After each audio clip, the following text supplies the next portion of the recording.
Brexit it was always a weapon of the most vicious elements of the British ruling class to achieve the most fascistic elements, the most far-right elements, and that's very, very clearly manifested with the ERG clique in the government today. What's taken place, and listen, when you have a big jump to the far right in the state, the intelligence services facilitate that and take their advantage. There's a purge in the trade union leadership. And forgive me if Steve may disagree with me, or colleagues may disagree with me, but Steve Hedley has been part of that purge. Steve Hedley represents a class fighter. He's not looking for a compromise necessarily, although intelligently, strategically, yes, he may do. What he represents is the unapologetic struggle of class militancy within the trade unions to fight and to win. What we're seeing currently in the RMT leadership, apart from, I have lots of disagreements with their trashy nationalist politics, which informs their sellout. Why sell out to the Queen's death? I've never heard of this ever before in the trade union movement. It's the most, it's the most ridiculous sellout ever of the trade union movement. It's just the most ridiculous thing. And then again, they pop up, when we're going to cancel the strike on November the 9th, for the British Legion, for the poppy, for British militarist culture. I mean, this is crazy stuff. But it's not crazy because there's a method in the madness. It's to reach out to the most reactionary workers possible, that's in harmony with the Tory state, actually. I mean, come on. Being at the feet of the monarchy when you're going to talk shit about James Connolly? No, it's not acceptable. I'm sorry. Talking about the poppy, this is in line with the Tory state that we have. Steve Hedley doesn't represent that. He represents the counter-opposite struggle from what I've observed as well. So I'm really happy Steve Hedley is here. He's a very important symbol in British trade unionism today, and please, a warm welcome to him.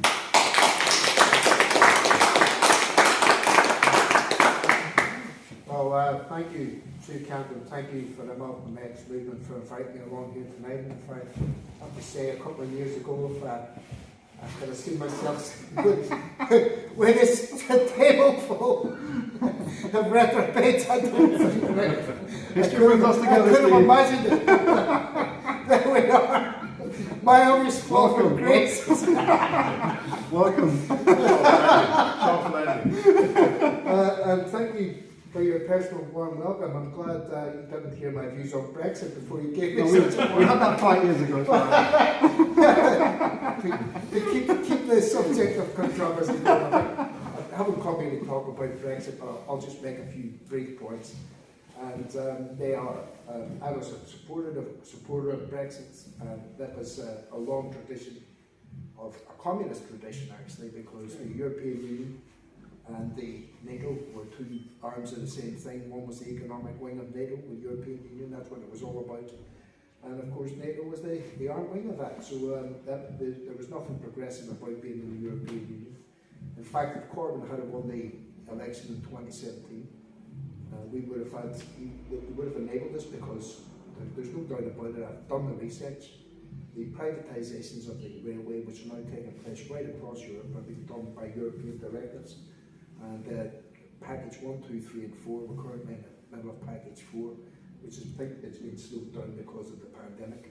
They are now taking the worst possible scenario, which is the privatisation of a British rail in this country, most expensive for anyone, and they're trying to make that compulsory all over Europe. So that was why we wanted out of the European Union. Nothing to do with racism, nothing to do with xenophobia. I'd welcome workers from every country here, no matter if they're European, if they're Brazilian, they're African, or they're Indian. So I think we have to be careful about throwing everybody that supported Brexit into the same thing. But I came here to speak mainly about trade unions and the situation we're in with the trade union movement. I know we've got people from, is it the IWW in the room, or IWGB. IWGB. And I was going to talk about two trade union movements. We have the trade union movement, the official kind of trade union movement, the TUC, which is organised workers and supposedly organising workers, which we do have this labour aristocracy in. And we have these new unions that have come along who are organising immigrants, organising casual workers, organising the gig economy. And I think that the way forward, as far as I can see, is not those unions becoming like the unions in the TUC. It's actually the counter position to that, the unions in the TUC becoming like the more radical unions. And we're coming up I think it's a crisis now in our movement. I think if we look at the world, we're in a crisis. Capitalism, which demands that we grow every year, and economies grow every year in order to survive, in order to thrive. We're running up against the fact that if we keep on expanding our economies without actually developing new ways to fuel those economies, then we're going to be extinct in 20 years. And that's what's really going to happen. We have to kind of revisit Marx and update Marx in a lot of ways. They see how we evolve communist thinking, they bring that in. And that would be seen as heresy in a lot of places, no, we can adapt that. We have to grow. No, we don't necessarily have to go back. What we have to do is redistribute. We redistribute that wealth that is already there amongst the people that are there. There's no need for economies to grow every year. We can redistribute that wealth to people that haven't got it, from the people that have got it. So that's a kind of crux of where we are with union movement. Now, the ruling class, and I think, we're all sitting here kind of depressed, aren't we, because we've just gone through the pandemic. There's not people rioting on the streets, there's not a massive fight back at the minute, but there's something real intangible boiling up, and you can feel it. It's not the same as it was before the pandemic. People are getting angry, and they're getting angry in different ways, not in the way we want to see, not that sort of physical representation of an attacking on the state. But people are genuinely baffled why their fuel bills have gone through the roof. The government's answer is not to renationalise the fuel companies, but indeed it's just to give the money to the fuel companies, not really giving it to the people. They may as well just give it to the fuel companies.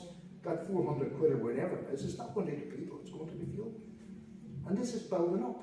And we see the absolute sleaze and this absolute chaos in this Tory government. By the way, everybody that got sacked or reshuffled in the past couple of months is getting a massive payout. They're getting a quarter of the wages as a payout. Now, what's her name? Cruella. She was out of work for 6 days, but she's not getting the payments. Yeah. She might be out of work again. She'll get 3 when everything comes up about what she's been doing. So people are getting angry. People are getting made conscious in different ways. But the ruling class aren't stupid, and what they're trying to do now is pick a fight with the trade union movement. Bring in laws that will not just make it harder for people to go on strike, but there's going to be a qualitative difference. They're going to say that we're going to have to break our own strikes in the sense of interest rates. Break our own strikes. I have to say as well, I mean, some trade union leaders have prepared the ground for that. They've been crossing picket lines for 100 days or more. So they won't see they have such a problem by saying that their members have to do it. They've led by example for once. Apparently you can get bread spreads and t-shirts for these people on them now for 120 quid for a quilt cover. Sleep with a scab, buy one get one free. Sleep with 3 scabs for only 200 quid. What a bargain! I can tell what you're getting for Christmas present. But that's the sort of world that we live in. And are these people going to break the anti-trade union laws? Not when they've got 100 grand going into their bank accounts every year from the trade union movement. And it suddenly dawned on me, I'd read all the stuff, well, not all the stuff, half the stuff that Sue Cairns probably read, about the buying off of trade union leaders and how it all worked. And it never actually made sense to me, really, until last year. When this process, when the RMT started to go to the right,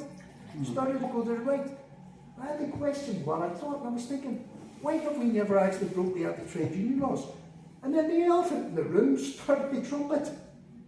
And it was not because the workers were afraid to do it, it's because the bureaucrats and the well-paid positions and the privileges were afraid to do it.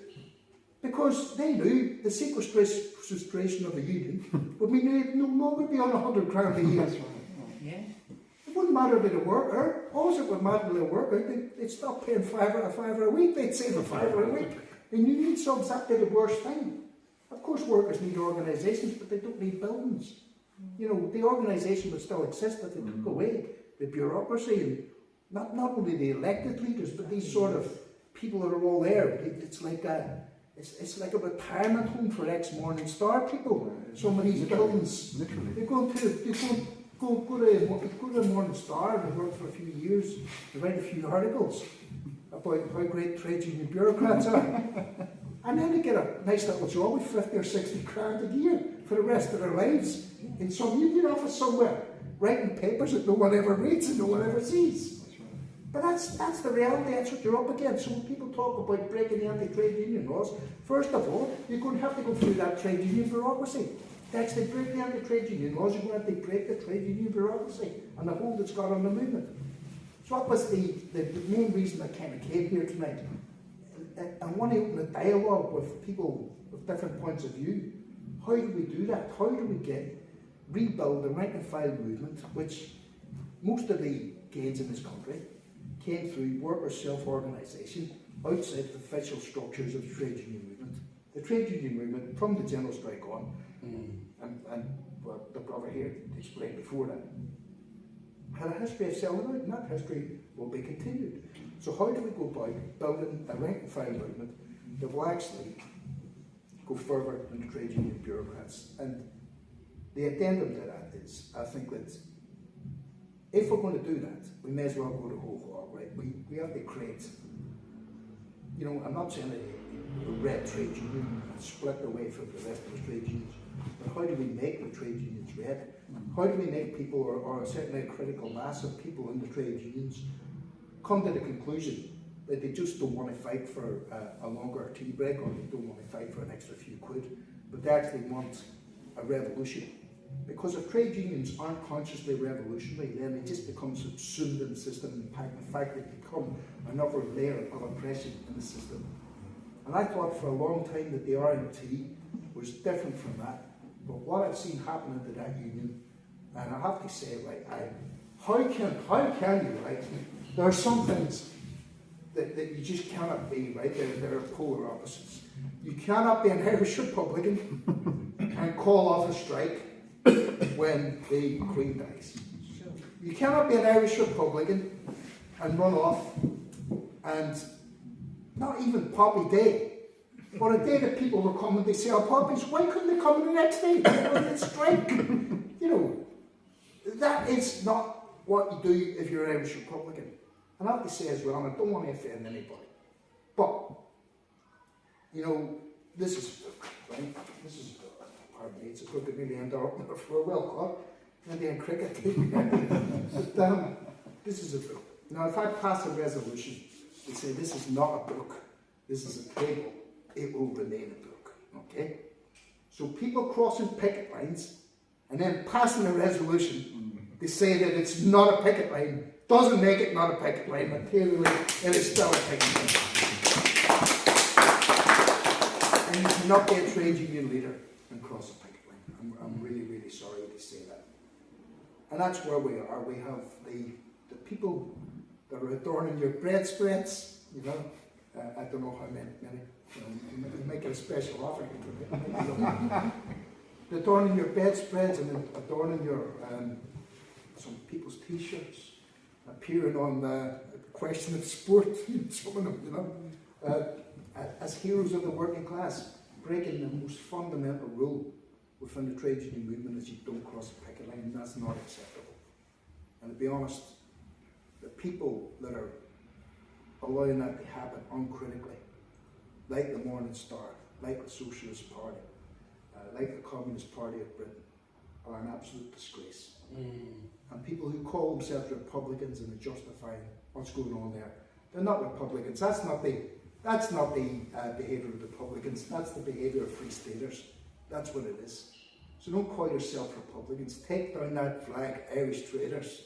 It's a flag the Republicans claim. You're not Republicans, you're Free Staters. And that's the difference. So hopefully we've had a dialogue tonight. I think we've highlighted the problems. Now what we have to do, I think, is continue the dialogue and go about getting the solutions. We go about getting the solutions. And I think it's got to be, perhaps this room contains the most radical elements in Britain. I don't know. Perhaps there's far more radical elements out there on the street, somewhere in Camden Town, selling what they need to sell to get by in life. But what we have to do is tap into that and get that disaffected youth something better than making a living doing vicarious crime. We have to point that and help them discover in themselves that there is something better. And how we do that, I think, is to continue the dialogue. But we set out some principles, and those principles are class struggle. We don't want to compromise. We don't want to compromise with the system. We want to change the system. We want a socialist society. And we have to have class struggle with the recognition as well. It's not always easy to hear, but the inherent racism within our own trade union movements, we're going to change that. So thanks very much for the invitation. Thank you. So just 2 brief points before I open it up. We've got about 15-20 minutes left in the room, so I do want people to come in. One point, just following on from Steve, I commute and I live partly in Vauxhall.